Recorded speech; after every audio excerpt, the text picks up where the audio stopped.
그 교수님은 슈퍼홈 문화에 대해서 어떻게 생각하세요? 네. 슈퍼홈은 제가 입기에는 매우 어려운 옷이다. 교수님 쇼폼 하시면 들숨에서 끝나요.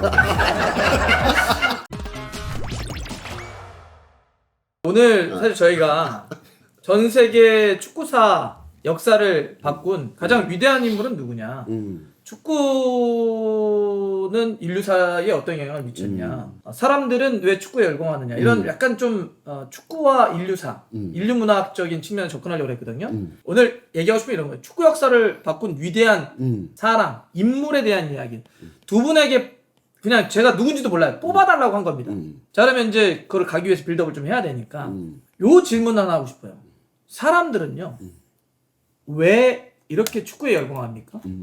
이거에 대한 내용은 이런 거죠. 예를 들면 유엔에 가입한 나라보다 피파에 가맹한 나라가 더 많아요. 그렇죠. 그 이야기는 즐기는 나라도 즐기는 사람들도 그만큼 많다는 거죠.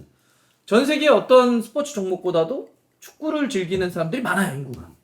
그러니까 즉 사람들은 왜 이렇게 축구를 좋아하고 열광할까? 어떤 분이 먼저 시작해 보시겠습니까?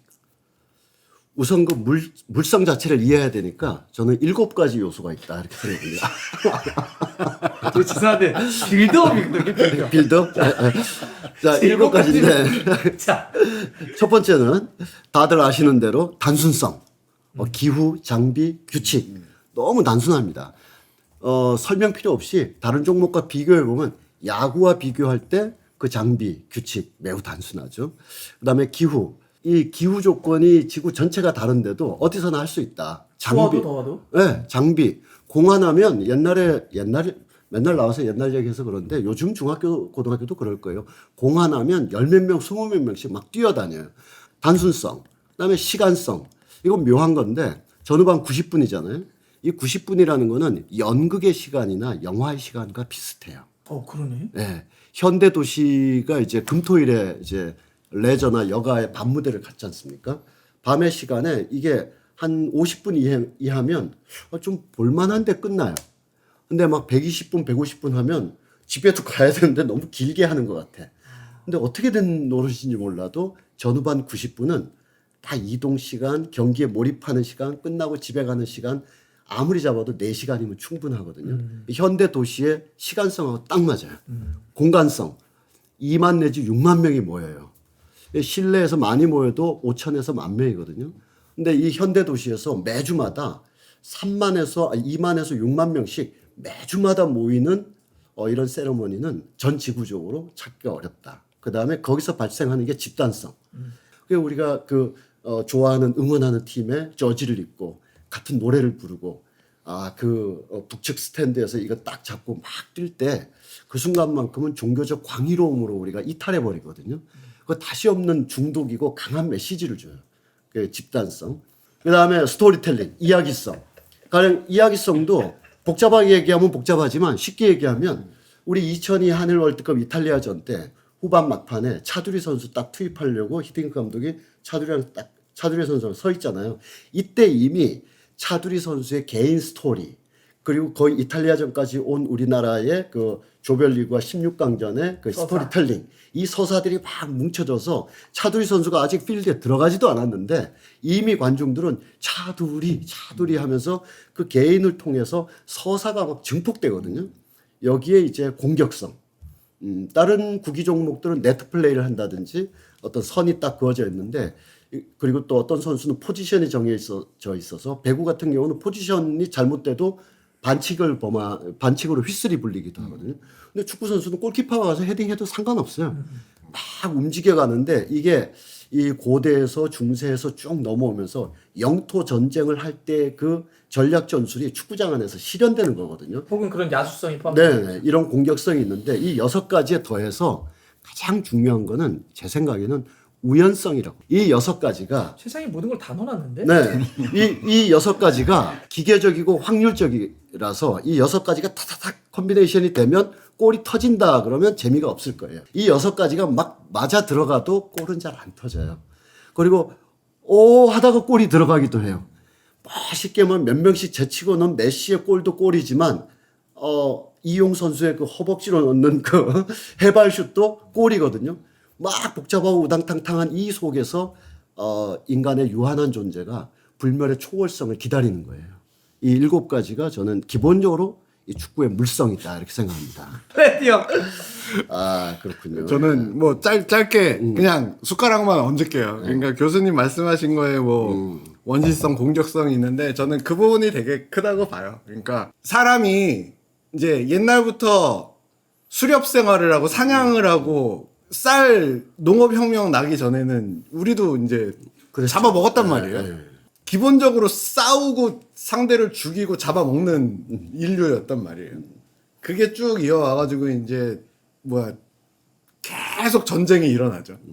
그런데 이제 우리는 20세기 들어서면서 야 이건 너무한다. 좀 참자. 죽이지 말자. 해가지고 그나마 좀 이렇게 뭐라 그래야 돼. 인류애적인 움직임으로 가는데 그래서 이제 그런 욕구는 계속 근데 여기 남아 있는 거잖아요. 상대를 정복하고 싶다는. 사냥하고 싸우고 전쟁하고. 이제 그거를 어떤 식으로 우리가 대리만족할 수 있을까라 그러면은 그게 바로 스포츠가 되고 그런데 우리는 생각해 보면 사람은 사지가 있는데 발이 제일 무감각한 거잖아요. 뇌에서 쓰기가 어렵죠. 가장 쓰기 어려운데 근데 또 보면은 도구 없이 사람이 상대에게 가장 강하게 타격을 할 수 있는 게 또 발이에요. 발차기, 킥이잖아요. 발을 이용해가지고 상대에게 상대를 제압할 수 있는 스포츠가 뭘까라고 하면 뭐 예를 들어 달리기. 근데 달리기는 뭔가 상대를 직접적으로 타격을 안 하잖아요.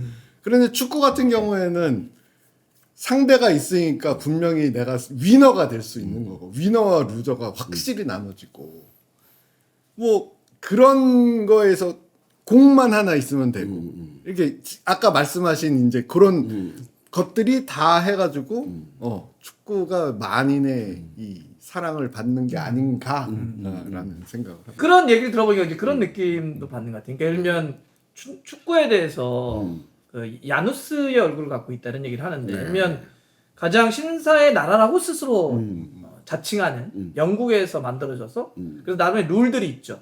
쪽팔리기에 상대의 뒤에 가서 골 넣지 마. 옵사이드 같은 걸 만들죠. 이런 신사적인 혹은 뭐 룰을 만들어서 싸우되 하지만 또 반대쪽으로 굉장히 거칠죠. 굉장히 야만스럽죠.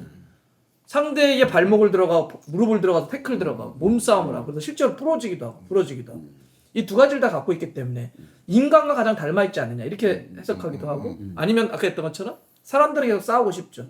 그런데 인류 역사를 크게 놓고 보면 이제는 우리가 총칼로 상대방을 죽이는 전쟁은 물론 지금도 국지전이 있기도 있고 부분적으로 전쟁은 있긴 있지만 옛날처럼 그런 야망과 전쟁이 중단된 이후에 욕구는 있는 거야.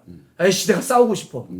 막 그러니까 이제 이게 대체한다 이런 얘기도 있더라고요. 그러면 이러한 축구 사람들이 이렇게 열광 있는 축구는 실제 우리 인류 역사에 어떤 영향을 미쳤다고 생각하시죠? 왜 좋아하는지는 알았어요. 네네. 인류 역사에 이 축구는 어떤 영향을 미쳤다고 보세요? 저는 보편과 특수라는 말을 한번 써보고 싶어요. 좀 추상적인 말을 안 쓰시면 안 돼요. 화두는 추상적이지만 금세 뭐 다른 얘기로 갈 수 있는데 이 영국 사람들이 생각하는 축구라는 거는 조직력, 협동심, 체력, 약한 나가 강한 팀으로 확대된다. 이런 생각을 가지고 너네들도 이걸 하면 더 세질 수 있어. 이렇게 했는데 브라질 아이들은 그걸 가지고 가서 공놀이를 하기 시작하는 거예요. 막 제치고 놀고 트래핑을 하고 막 놀면서 브라질 나름의 낙천성. 브라질에서는 말란두루라고 합니다. 말란두루. 예, 굉장히 유명한 말이에요. 브라질을 이해하는 첫 번째 키워드가 말란두루인데 말란두루는 우리로 치면 홍길동 같은 사람을 얘기해요. 굉장히 재치 있고 농담 잘하고 그리고 불의를 보면 막 못 참고 그러니까 영국이 생각하는 우리가 보편이고 우리가 질서고 우리가 규칙이야 우리가 법이야 라고 전 세계로 이게 파져나가지만 개별 나라들은 오케이 공만 줘 이건 우리나라의 문화 우리나라의 문화적 풍습 삶의 방식으로 이게 다 전이가 돼서 보편이 존재하지 않고 여러 특수한 문화 속에서 축구가 개별적으로 발현되기 시작하는 거죠. 저는 그게 축구가 전 세계에 끼친 긍정적인 영향이다.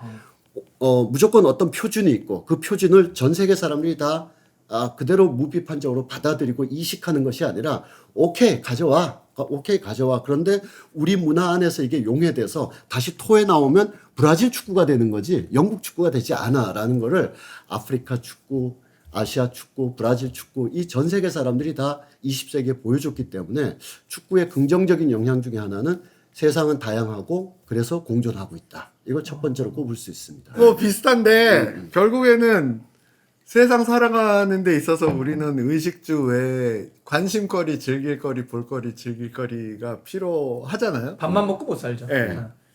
그런 것 중에 세상에서 가장 그 큰 관심거리는 축구인 거죠. 결국에는 네. 피파는 스포츠 단체 중에 가장 큰 단체고 회원 수도 가장 많고 월드컵은 인류가 만들어낸 그 잔치 중에 제일 큰 잔치인 거예요. 지금도 올림픽보다 커요. 이름도 잘 월드컵이. 지었어요. 예, 월드. 월드컵이야. 네. 예. 그러니까 뭐 꽃바대 문도잖아. 네. 여기서는 그렇고 저기서는 월드컵이고.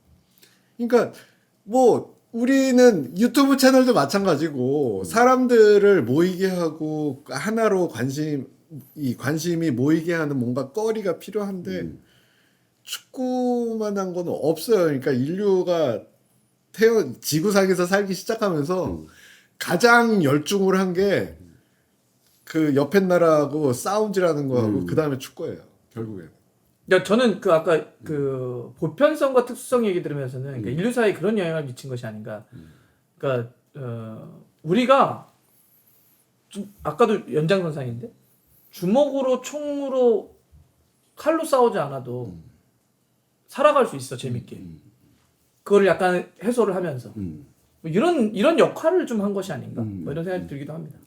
그렇게 사람들은 축구에 열광을 하고 축구는 그렇게 인류사에 긍정적인 영향을 끼쳤는데 자, 그렇다고 한다면 우리 두 분이 각자가 생각하는 뭐 전 세계적인 인물 다 통틀어서입니다. 축구 역사를 바꾼 가장 위대한 인물은 누구라고 생각하시나요? 우리 그러면 레드 형부터 누구 생각하세요? 가장 중요한 사람은 저는 프랑스 사람, 줄 리메라고 생각을 해요. 피파를 만든 피파를 만들고 월드컵을 만든 사람. 선수가 아니네요. 네. 자, 오케이, 좋습니다. 이렇게 뽑고 한번 자. 저는 요한 크루이프입니다.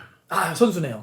요한 크루이프. 선수이지만 그 후에는 감독도 감독. 했고 네. 또 바르셀로나의 정신적 리더도 있었고 유럽의 오피니언이 있고 이 모두를 포함해서 요한 크루이프. 자, 좋습니다. 그럼 먼저 레드 형이 이야기를 했으니까 왜 줄리메입니까?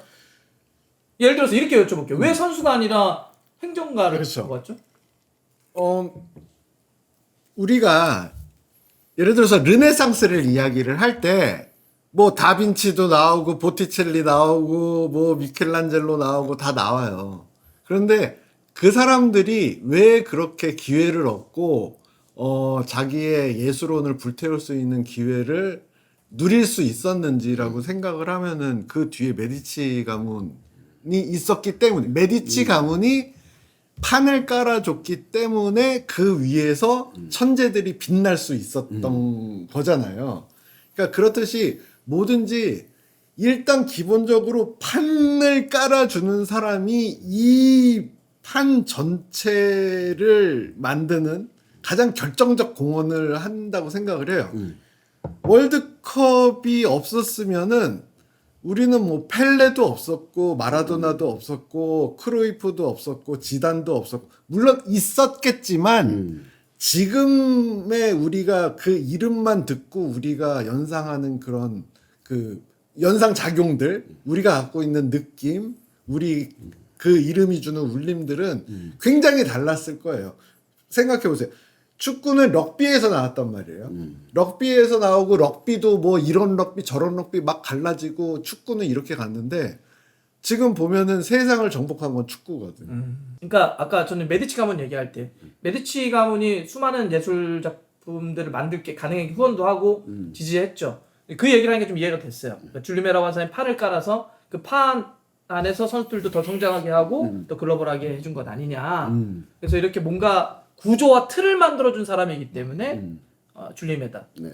동의하는 이야기도 좋고요. 아니면 약간의 뭐 반론도 좋습니다. 뭐 반론할 수 있는 여지가 없죠. 어허. 네, 줄리메라는 사람이 끼친 영향력, 업적 그리고 축구를 보는 시야가 굉장히 컸었기 때문에 이것이 미래의 새로운 이런 산업이 될 정도로 우리가 밤에 이렇게 모여서 이야기를 할 수 있을 정도도 다 축구라는 게 계속 발전해 오는 과정이었는데 그 시원 오리진은 이제 역시 줄리메의 거대한 어떤 거인적 탐색이 있었다. 저는 그 정도 첨언하고 마치겠습니다. 자, 그럼 이제 줄림의 이해했습니다. 네. 자, 그러면 우리 교수님께서 세계의 축구 역사를 바꾼 가장 위대한 인물 아까 크루이프 왜죠? 진짜 고민 많이 했어요. 그러나 결국 크루이프를 택했는데 선수 시절에 우리가 이른바 지금도 사실은 넓게 보면 토탈 사커라고 할 수 있어요. 동시에 다 움직이니까 토탈 사커가 계속 변형되면서 저는 현재까지 왔다고도 감히 주장할 수도 있는데 그걸 창안한 사람은 리누스 미엘스지만 그라운드에서 그걸 누가 해야 그게 실현될 거 아니에요. 그래서 최고 수준에서 이뤘다. 그러니까 요한 크루이프의 선수 경력이나 감독 경력은 그냥 검색하면 몇 페이지가 될 정도로 나오니까 제가 생략할게요. 바르셀로나 일기의 어떤 네, 감독으로서도 네. 있었으니까. 네. 근데 저는 그거보다도 은퇴한 이후에 이 요한 크루이프가 큰 측면에서 축구를 발전시켰다. 그 첫 번째는 뭐냐면 그 요한 크루이프가 주로 인터뷰를 하거나 글을 쓸 때 가장 많이 썼던 표현이 뷰티풀 게임이었어요.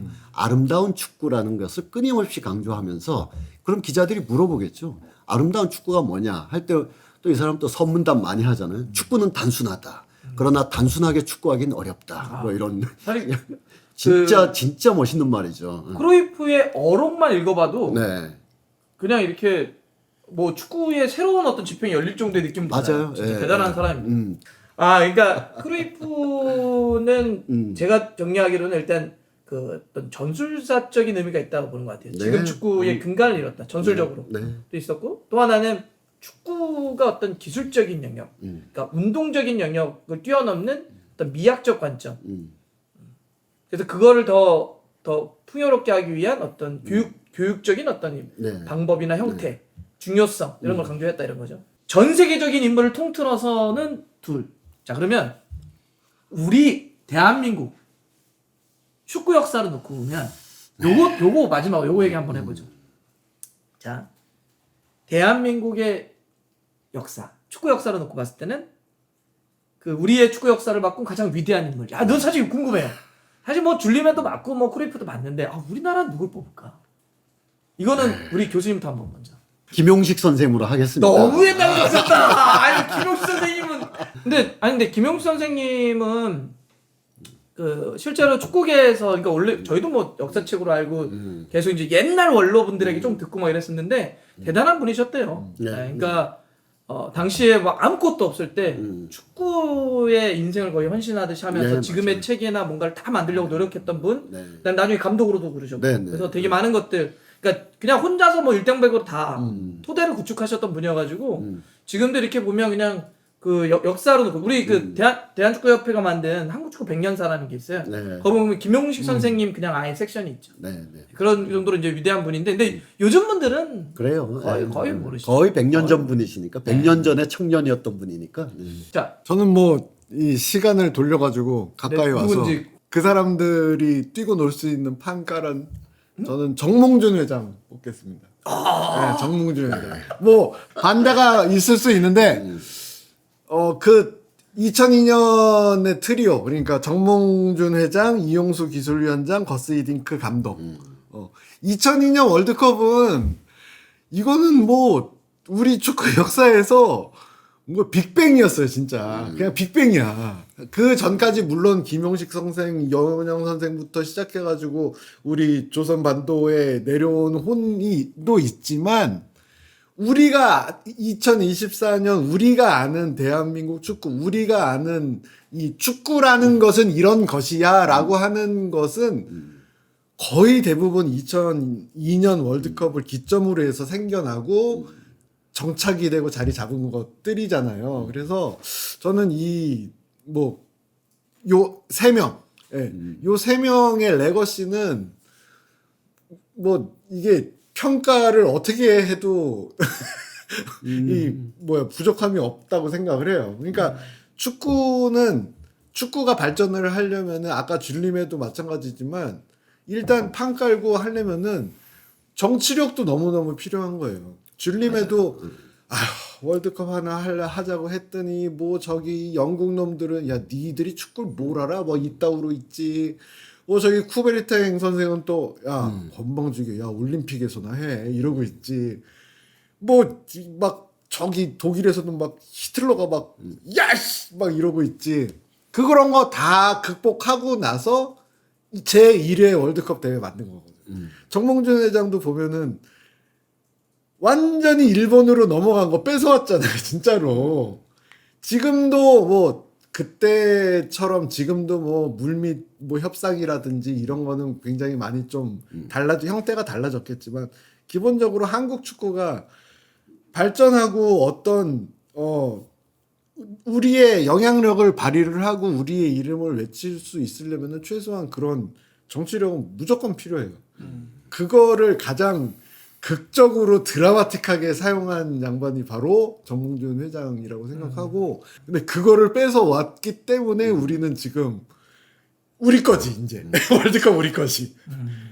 그런 면에서 저는 뭐 이 2002년 월드컵을 성공으로 이끈 이 트리오의 역사적 그 공헌은 뭐 그 홍재민 선생님 말씀이 맞는 게 2002 한일 월드컵이 끝난 뒤에 물론 우리가 16강 가고 일본은 그만큼 성취가 안 나온 건 있지만 2002 한일 월드컵 이후에 일본 사회가 변화한 것과 월드컵에 거의 무관해요.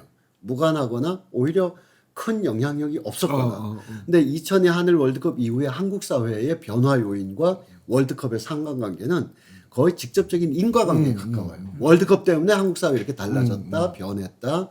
단지 축구 인프라 늘고 열 몇 개 뭐 경기장이 늘었다 이게 아니더라도 우리가 이 정도였어라는 그런 생각을 일시적으로 집단적으로 즐겁게 한꺼번에 집단 체험을 한 건 2002 한일 월드컵이잖아요. 맞아요. 그거를 특정인을 지목하여 그의 공으로 한번 돌려보자 그러면 정몽준 당시 축구협회 회장이 나올 수 있죠. 네. 저는 이제 우리 레드 형이 얘기했던 거에 근데 레드 형이 확실히 이런 뭔가 딱 그렇게 찝어서 얘기하는 게 있는데 사실 민심 생각하면 그 선수 찍을 텐데 과감하게 정몽준 회장을 찍잖아요. 지금 사촌 동생 하시는 분 보면 근데 저는 2002년 월드컵이라고 하는 그 사건은 한국 축구의 전과 후를 기원전 기원 후로 나눈 거라고 저는 생각해요. 그거는 분명하다고 생각해요. 그러니까 그 인식의 지평도 그렇게 했고 실제 한국 축구의 구성 자체도 완전 달라졌다고 생각해요. 예를 들면 인식이라고 하는 건 이런 거잖아요. 우린 국제무대에서 안 된다 생각했어. 할 수 없다고 하는 패배의식이 굉장히 강했죠. 왜냐하면 2002년 월드컵 전까지 우리는 1승도 한 적이 없어. 16강이 아니라 1승도 한 적이 없어. 그런 패배의식이 있었고 근데 그 이유, 그 패배의식에 대한 깊은 바닥에는 우리는 정말 잘못된 판단이 있었는데 분석이 우리 정말 정신력은 진짜 막 붕대 메고 피가 나서 뛰어도 되는데 우린 남미와 같은 기술이 없고 유럽 같은 뭐가 없어. 막 심지어는 뭐 우리 체력은 되는데 뭐가 없었어 그랬는데 기술이 부족해. 뭐 피딩 감독이 보기엔 너네 체력이 문제던데. 피딩 갔다 오더니 완전 반대로 진단해 버린 거잖아. 아니야. 니네 그럴 필요 없어. 그리고 니네는 오히려 정신력이 안 돼. 왜? 니네 맨날 지겠다라고 하는 패배의식 아니야. 니네 양발 쓰면 훌륭해. 괜찮아 이런 거였죠.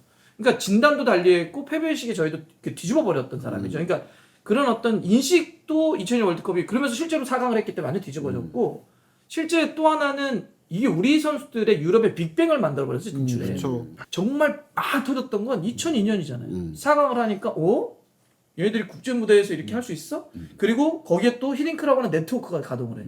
야 이영표, 박지성 네덜란드 와. 거기서 성공을 하고 챔피언스리그 나가니까 토트넘 와, 맨유 와. 이러면서 박지성 잘하니까 통하네 아시아 애들도 와 손흥민이 나오고 이강인이 나오고 김민재가 나오는 이어졌던 흐름이잖아요. 그래서 저도 2002년 사건이 한국 축구 역사에서는 매우 결정적 사건이라고 봅니다. 그런 점에서 2002년 월드컵을 세팅했던 건 정몽준 회장이 맞죠. 저는 그건 동의합니다. 저는 뭐 그래도 손흥민이라고 생각합니다. 그래서 그래서 뭐 이 모든 게 뭐 어떻게 빛날 수 있는가 손흥민이죠. 손흥민이죠. 그래서 저도 자, 교수님도 손흥민 얘기 한번 해주셔야 돼요. 그러니까 국내에서 한 명 뽑는 거 아니에요? 아, 그럼요. 손흥민 아니야? 아, 야, 자, 썸네일 손흥민 한국 축구 역사를 바꾼 인물. 자, 끝났네요. 아, 네, 좋습니다. 오늘도 정말 유익하고 또 옛날 얘기도 듣고 네. 또 이렇게 사실 뭐 저희가 뭐 예를 들어서 뭐 팀의 뭐 전술 이야기나 아니면 뭐 선수의 어떤 플레이 얘기는 딴 데서 많이 들으니까 근데 두 분하고 이야기를 해보면 평상시에 생각을 솔직히 잘 안 했거나 아니면 예전에 들었는데 이렇게 잊어버리고 살았구나. 근데 하지만 한 번쯤은 이렇게 꺼내서 곱씹을 만한 이야기를 해줘서 고맙긴 합니다. 네. 자, 고맙습니다. 감사합니다. 고맙습니다, 교수님. 네. 고맙습니다.